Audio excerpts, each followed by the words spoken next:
Hey guys, in this video, I'm showing you how to correctly apply GST for your e-commerce business so you can stay compliant, avoid penalties, and keep your online store running smoothly without getting lost in tax rules.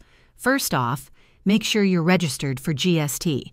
Once approved, go into your QuickBooks settings and turn on GST for your account. Set up the correct tax rates for each region you ship to. Next, assign GST codes to all your products based on their category.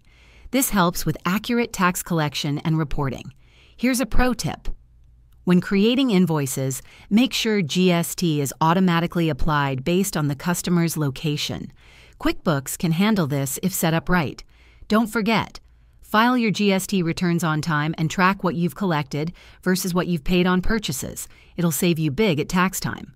Also, keep updated on GST rules for cross-border sales, especially if you sell outside India or buy from international suppliers. Should applying GST feel overwhelming? Not anymore. Just follow these steps and manage your taxes like a pro. Thanks for watching. If this helped you out, hit that like button and let me know. What should we cover next?